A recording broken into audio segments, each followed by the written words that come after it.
Okay, so the deal of the day today is the S1, the STRV S1. This is the highest standard penetration premium tank in the game at the moment. Going for 8,500 gold. It's pretty okay. That is about 26, 27 pounds. So it's an okay price for a tier 8 premium. This tank is very much you sit at the back of the map and just snipe. There's no real gameplay style for it. This is how you would play it. As you can see, 288mm of pen on standard rounds with 1.45 meter second shell velocity is super nice. It does get 390 alpha, but the shell cost is it's not overpriced, but for that type of alpha, it's not like the best shell cost for the alpha. You know, you could have something like the... Where's the Scorpion G? Scorpion G. You see that's 1070 for 490 alpha. So it's actually cheaper for the shell cost. And of course for another 160 more-ish, it's going to be 390 alpha. So it's not the best credit earner. But you need to keep in mind that the shell cost isn't everything when it comes into making money for a tank. All the premium tanks will have different credit, like credit percent bonuses to kind of even them out a little bit. Some have more than others. This is a statistic that is completely hidden from any stats. We can't even see it on TanksGG, but different tanks do have different earning potentials. The Lava, for example, earns or seems to earn a lot of credits. And I don't know, maybe that is why it's so expensive. I don't know. It seems if you have a very good game in the Lava, you will get a lot of money out of it in the end. I mean, considering the fact that they're 1,000 for 3,200 damage, and it earns a lot of money, like, clearly there is credit percentage differences in the game.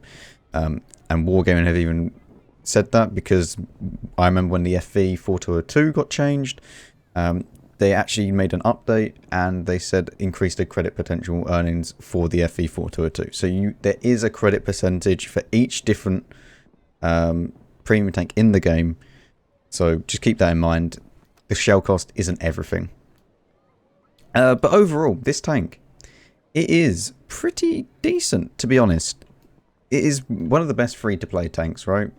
You don't have to spam gold, or you don't even have to load gold, to be honest. Even if you're meeting tier 10s, you're going to be easily okay with 288mm pen.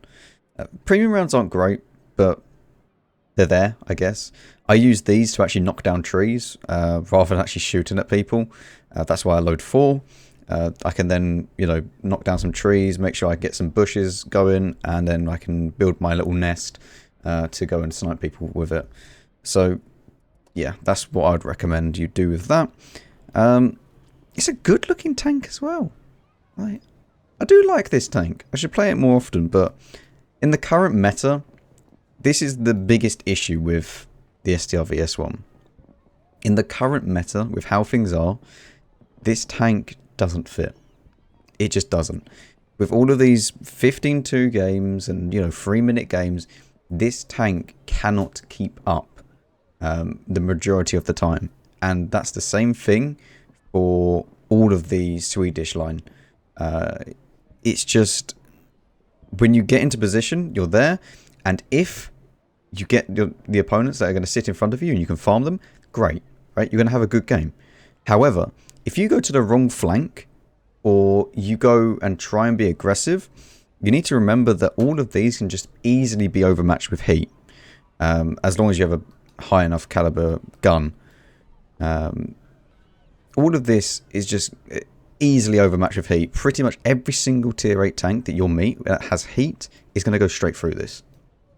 It has 0 armor against heat. So you can't be aggressive, especially against heavy tanks. You can with the 103B, the tier 10, you can kind of be a little bit more aggressive, as long as they don't fire heat at you, but even then it's got the heat shield at the front. But with this tank, it's just not going to work. So, yeah, that is what I think of the STRV S1. It's a very good tank, the best premium sniper in the game. And if that's your playstyle of sitting at the back and just trying to farm some damage, then go and get this tank. It's pretty cheap for, you know, what it is. But obviously, everyone's money is worth different values then. So, there you go. That's what I think about it.